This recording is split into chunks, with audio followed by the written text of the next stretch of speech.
Yarana, bienvenue dans votre journal. À la une de ce lundi soir, les premiers renforts de la réserve sanitaire sont arrivés. Un soutien très attendu par le personnel soignant de Taouni.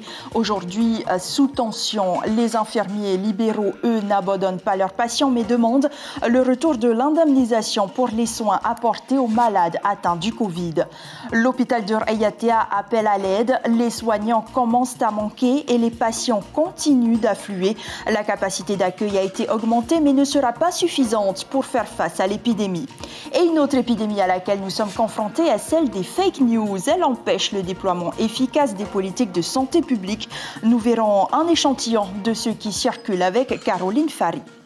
Les autotests sont désormais disponibles dans les pharmacies avec des prix qui ne sont pour l'heure pas encadrés. Sont-ils efficaces? Réponse dans ce journal. Et enfin, nous prendrons le large à la fin de cette édition pour revivre ce moment historique. La puissante houle qui a déferlé à Tiahupo la semaine dernière a offert des vagues d'exception et la session était inoubliable pour les grands amateurs de surf. Le niveau d'alerte 4 est désormais atteint en Polynésie avec un taux d'incidence de 2252 pour 100 000 habitants. 23 personnes ont succombé de la Covid ce week-end. La situation critique se traduit également dans les hôpitaux où 213 malades sont hospitalisés, dont 36 en réanimation. C'est une épidémie de non-vaccinés, dixit Jacques Rénal. Selon le ministre de la Santé, 98% des hospitalisés n'ont aucun schéma vaccinal. Pour eux, donc, les soins sont plus lourds et leur séjour plus long. Résultat, d'autres patients ne peuvent accéder au traitement adéquat par manque de places disponibles. Le ministre de la Santé était l'invité café de la matinale radio ce matin.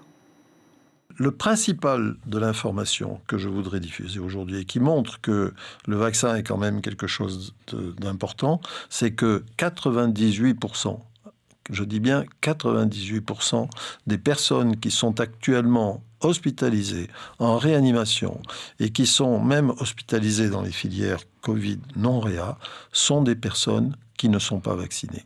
Ce qui nous amène à dire que cette épidémie à l'heure actuelle, cette épidémie, c'est une épidémie de non-vaccinés. C'est-à-dire que pratiquement tous ces gens-là qui n'ont pas choisi ou qui n'ont pas pu accéder à la vaccination viennent, je dirais, occuper tous les lits et malheureusement, les personnes qui sont, elles, vaccinées auront du mal à accéder aux soins alors qu'elles ont fait le nécessaire pour y accéder. Ils sont arrivés hier soir et avec eux l'espoir d'un soulagement pour le personnel soignant du CHPF. 15 infirmiers réanimateurs et un coordonnateur technique de Santé publique France viennent compléter les effectifs de l'hôpital après une présentation de leur mission et de la situation sanitaire de la Polynésie. Ces bénévoles ont pris leurs fonctions cet après-midi et pour 3 semaines. Cependant, leur présence ne signifie pas repos pour les travailleurs de Taouni, nous dit Cédric Boué, le directeur de cabinet du haut-commissaire au micro de Jacques Damour. Nous avons des profils qui sont très variés, ce sont tous des professionnels, mais certains sont en activité d'habitude dans des cliniques, dans des hôpitaux, d'autres étaient peut-être en fin d'études et viennent juste d'être qualifiés pour l'exercice de leur profession. Nous avons des gens qui sont, pour certains d'entre eux, des spécialistes de la réserve sanitaire, qui sont pour 2 d'entre eux d'ailleurs déjà venus en Polynésie française. Malheureusement, je ne crois pas que ça va permettre au personnel soignant du CHPF de prendre du repos, parce qu'ils vont devoir continuer à travailler, mais ils vont le faire dans de meilleures conditions, et surtout, c'est un soutien moral qui, je pense, est important, de sentir qu'ils ne sont plus seuls pour faire face à la vague qui est très dure et qui nous frappe maintenant depuis une quinzaine de jours. Et 12 soignants bénévoles de Nouvelle-Calédonie sont aussi attendus cette semaine.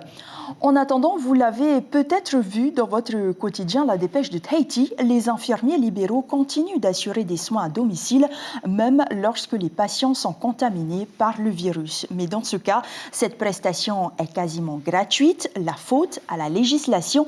L'an dernier, le pays avait en effet instauré un cadre réglementaire qui leur permettait de bénéficier d'une indemnité, mais il n'a pas été renouvelé cette année. Le reportage de Brigitte Olivier et Jérôme Lee.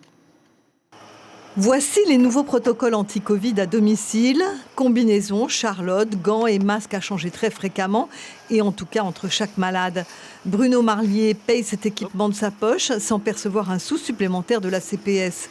C'est un peu 2 consultations en une avec 2 types de soins différents pour un patient qu'il soigne habituellement, mais qui depuis quelques jours souffre également du variant Delta. En plus, ce patient qui est diabétique, je lui fais son insuline, je fais son dextro, son insuline, et je lui donne ses médicaments. Heureusement, c'est qu'une consultation parce que l'acte Covid n'est pas considéré, on n'a pas le cadre réglementaire. En fait, mes actes sont considérés comme des actes simples d'infirmier. Je n'ai pas la notion Covid. Voilà. Les pharmacies accordent une dotation pour ce matériel supplémentaire qui sera jeté avec beaucoup de précautions. Bruno incinère ses déchets. Stéphanie, elle, souligne aussi que le rôle des infirmiers du secteur privé est primordial en ces temps d'épidémie sévère. Nous avons des patients que l'on prend en charge de façon habituelle pour des soins dits normaux, des pansements, des injections, des toilettes, qui ont été covidés, donc on les soigne aussi en tant que Covid. Mais il y a aussi le fait qu'on puisse prendre des malades covidés purs pour juste de la surveillance Covid. Donc là, on surveille la fonction respiratoire, au niveau de la tension, on surveille l'état général pour permettre justement de garder le domicile et d'éviter une hospitalisation, ou alors en sortie d'hospitalisation, quand ils ont eu ce moment critique, nous on les récupère à la maison pour déjà désenclaver l'hôpital. Le ministre de l'économie les a rassurés. La CPS devrait indemniser ces infirmiers qui travaillent pour le moment bénévolement, s'agissant des soins spécifiques au Covid. Leur sera-t-il accordé un rattrapage pour leur mission hors cadre? Pas de réponse pour le moment. Et je vous le disais, les hôpitaux périphériques aussi sont pris d'assaut. 53 patients y sont hospitalisés. 18 d'entre eux se trouvent à Uturoa, où l'établissement est au bord de la saturation. La flambée de l'épidémie a nécessité une réorganisation des services. La capacité d'accueil est de 24 désormais, quand en temps normal, il est de 16. Muriel Arondeau, la directrice de l'hôpital, nous en dit plus par téléphone. Plus de la moitié de nos lits sont occupés par des patients Covid, ce qui nous a amené à réorganiser toutes nos ressources humaines. Nous avons actuellement 815 cas détectés Covid sur l'ensemble de l'archipel. Actuellement, nous avons 18 patients dans les lits Covid, dont 3 étaient vaccinés. Je précise que les gens qui ont été vaccinés et qui sont actuellement atteints par le variant sont les moins atteints et leur durée d'hospitalisation est minimum. Nous pensons que nous n'avons pas encore atteint un pic épidémique et que nous allons recevoir de plus en plus de patients. C'est pourquoi nous avons prévu de porter notre capacité d'accueil à 24 lits avec des moyens supplémentaires qui ne pourront venir que de l'extérieur de l'hôpital. Maintenant, si nous avons plus de personnes, de patients dans nos lits, eh bien nous ne pourrons pas faire face sur le plan des ressources humaines. L'hôpital de Uturoa a également sollicité des renforts en personnel et comme ailleurs, le virus touche aussi les bébés. À Rurutu, 2 nourrissons âgés de 6 et 13 mois sont contaminés selon le médecin. L'île compte aujourd'hui 36 cas actifs. Et les réactions sont nombreuses suite à l'intervention du père Oméron sur notre antenne télé hier soir. Les pros et anti-vax s'en donnent à cœur joie pour encourager ou dénigrer la vaccination. Et bien sûr, les fake news sur le vaccin SARS-CoV-2 sont toujours d'actualité. Comment y voir plus clair dans ce qui constitue aujourd'hui un lot de croyances? Élément de réponse avec vous, Caroline Fary. Oui, Ayata, c'est vrai que depuis 1 an et demi, les rumeurs circulent énormément et parmi les plus tenaces, celle-ci, l'ARN messager modifie notre ADN. Eh bien, c'est absolument faux. Je vous explique pourquoi. L'ARN messager est incapable d'interagir avec le noyau de nos cellules. Le noyau de notre cellule, il abrite notre ADN. Et l'ARN messager, c'est une toute petite séquence qui est introduite dans le vaccin. Et cette petite séquence, eh bien, elle va se détruire au bout de 48 heures. Donc, ils ne peuvent pas attaquer le noyau de notre cellule. Et comme l'expliquait le regretté généticien Axel Kahn, l'ARN vient de l'ADN, mais il n'y retourne pas. Autre croyance, La vaccination peut rendre stérile ou provoquer un dérèglement hormonal. Alors là, on n'a aucune corrélation entre ce vaccin Covid-19 et ces problèmes hormonaux, puisque aujourd'hui, nous en sommes à peu près à 4 milliards de doses de vaccins administrées dans le monde. Et jusqu'à présent, les scientifiques n'ont pas réussi à établir cette corrélation entre ce vaccin et ces problèmes hormonaux qui peuvent venir de multiples facteurs. Ça, c'est pour la deuxième rumeur. Encore une croyance, la vaccination entraînerait des effets secondaires à long terme. Eh bien, il faut savoir qu'en 100 ans de vaccination, aucun effet secondaire grave et à long terme n'a été relié à un vaccin. Par contre, à court terme, nous pouvons avoir quelques réactions allergiques de type choc anaphylactique. Ce sont des réactions qui peuvent se produire avec n'importe quel vaccin ou n'importe quel autre médicament. Autre rumeur, ce n'est pas normal qu'un vaccin, ça c'est plutôt une crainte, ce n'est pas normal qu'un vaccin arrive aussi vite. Effectivement, ce vaccin est arrivé assez rapidement. Reste que le vaccin de la grippe saisonnière a été produit en 5 à 6 mois de travail. Je parle bien de production, je ne parle pas de la recherche qui a été anticipée, je parle de la production du vaccin. C'est 5 à 6 mois de travail.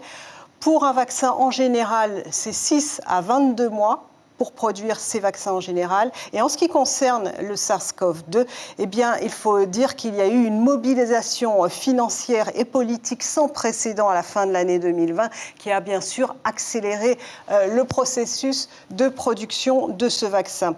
Enfin, dernier point, et le ministre l'a bien indiqué ce matin sur notre antenne, vous en avez reparlé au début du journal, il faut bien le préciser, 98% des patients hospitalisés en réanimation ne sont pas vaccinés en Polynésie. Et ça, Yata, ce n'est pas une rumeur, ce n'est pas une fake news, c'est un fait avéré. Merci beaucoup Caroline Farry pour tous ces éléments. Et ça aussi, ce n'est pas une fake news. La rentrée à peine entamée, des établissements ferment leurs portes à cause de la propagation du virus. À Punaouia, l'école Meh Arwa et le CGA fermeront à partir de demain. Et pour 10 jours, on a décidé le maire Simplicio Lisson. Pas d'école aussi pour les collégiens de Pao Pao et de Makemo à partir de ce mardi et pour 7 jours.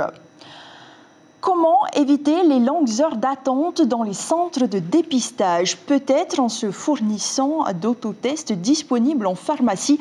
Depuis leur mise à disposition sur le marché, ils se vendent littéralement comme des petits pains. Mais sont-ils réellement efficaces? Réponse avec James O et Hubert Liao. Ils ont fait leur apparition dans les pharmacies en fin de semaine. Vendus par boîte de 5, les autotests antigéniques partent comme des petits pains. En moyenne, une 50aine par jour dans cette pharmacie du centre-ville de Papeete. Ce qu'il faut faire, c'est mettre dans le tube la solution. Après, il faut prendre l'écouvillon, le mettre dans la narine. Donc dans une narine, faire 5 tours. Dans la deuxième narine, 5 tours.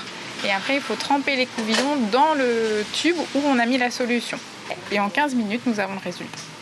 Comme son nom l'indique, l'autotest est un test nasal à réaliser soi-même. Il présente l'avantage de connaître rapidement les résultats en évitant de longues files d'attente pour se faire dépister en cas de symptômes de la Covid-19. En fait, c'est une solution provisoire, on va dire, pour que les personnes, la population qui veulent savoir s'ils sont positifs ou négatifs, puissent acheter donc cet autotest à la pharmacie.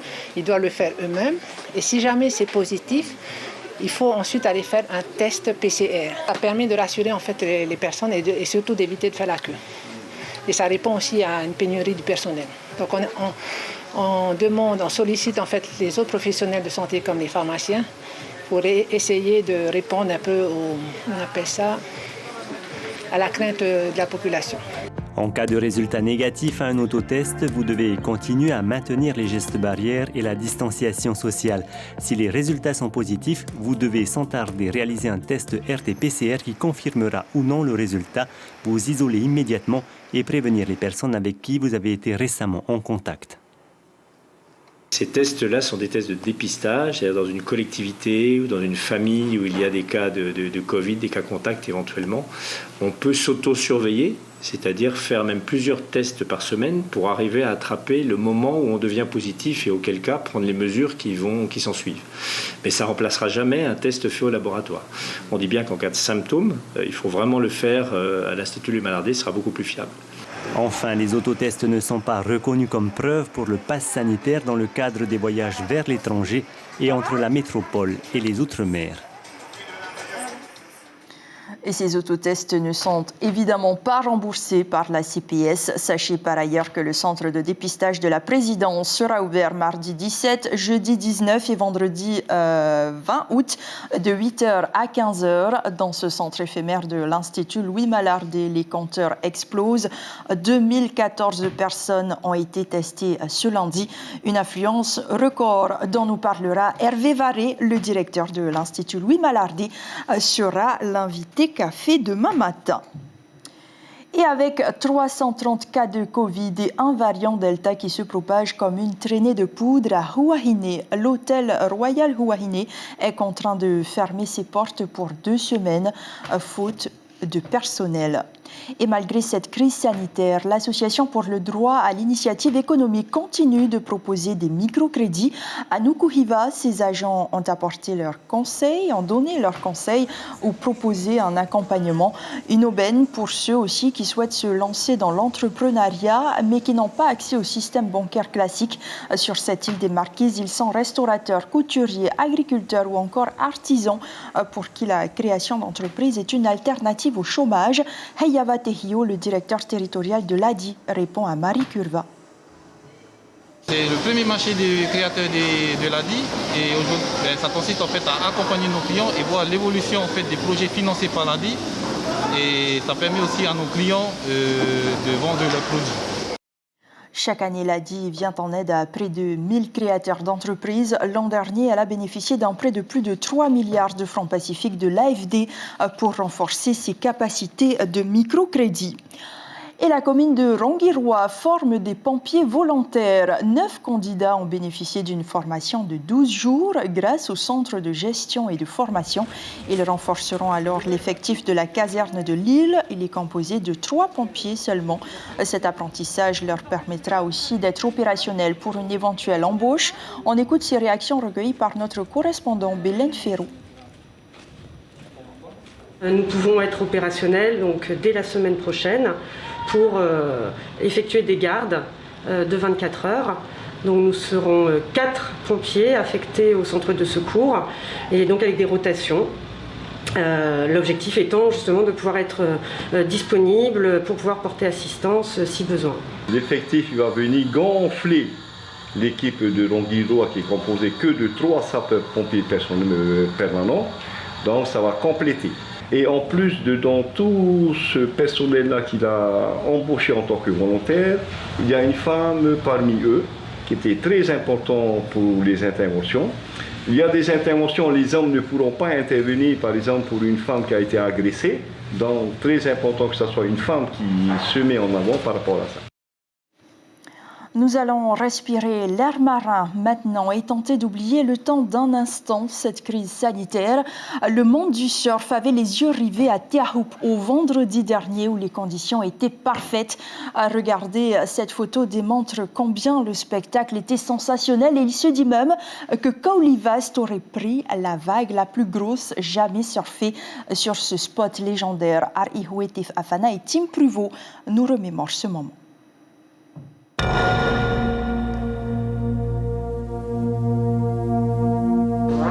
Cette bombe, elle est signée Kaulivast. À 19 ans à peine, il surfe ce qui est pour l'instant la vague de sa vie.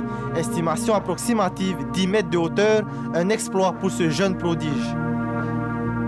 Quand la vague elle arrive en montre et du coup ça enlève tout l'eau du récif.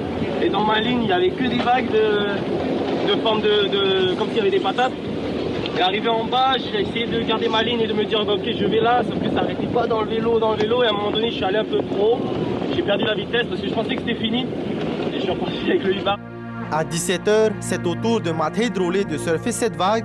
Le magicien de Teahupo'o est là. la magie opère, une vague surfée avec succès. Matei alias Kumbaya Special fait encore parler de lui. Il confirme son statut royal sur le spot de Hawaii. Habitué des vagues monstres de Nazaré, Lucas Chonka dompte la mâchoire de Teahupo'o à sa manière. Le Brésilien est à l'aise.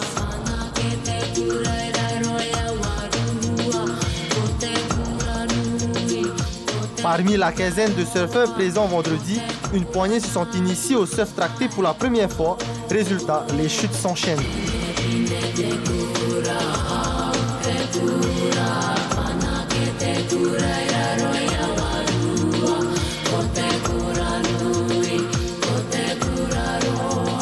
Plus de peur que de mal, comme ici, Tereva David, après une mauvaise chute, peut compter sur la réactivité des anciens.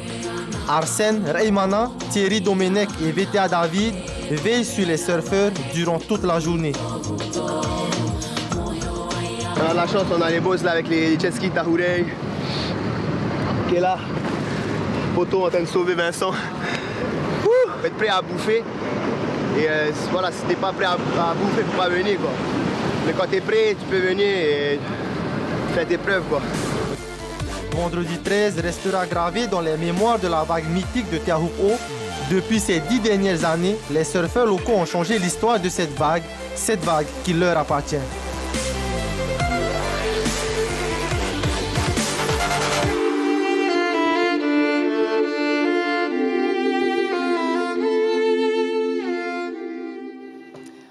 Cette vague qui sera encore au centre de toutes les attentions en 2024. L'information principale de ce journal, les réservistes sollicités par les autorités du territoire sont arrivés la nuit dernière. 15 infirmiers réanimateurs et un coordonnateur technique de Santé publique France viennent compléter les effectifs de l'hôpital. Ils ont pris leurs fonctions cet après-midi et pour 3 semaines, 12 soignants bénévoles de Nouvelle-Calédonie sont aussi attendus cette semaine. À suivre sur La Première, une série policière française d'abord, L'Art du crime, puis 3 épisodes de la série américaine Shooter. Votre quotidien titre également sur la situation sanitaire qui est alarmante au Fénois. Tous les voyants sont au rouge pour la dépêche de Tahiti. Merci de rester fidèle à Polynésie La Première. Retour des informations demain matin dès 5h. C'est en radio avec Ibrahim Ahmed Aziz et Carlos Natoua. Très belle nuit. Portez-vous bien, prenez soin de vous et à demain.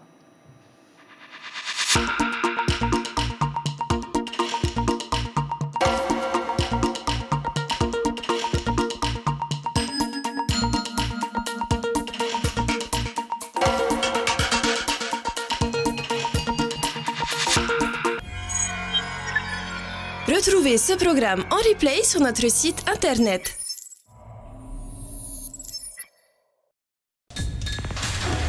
L'information en continu sur Polynésie La Première, internet et réseaux sociaux.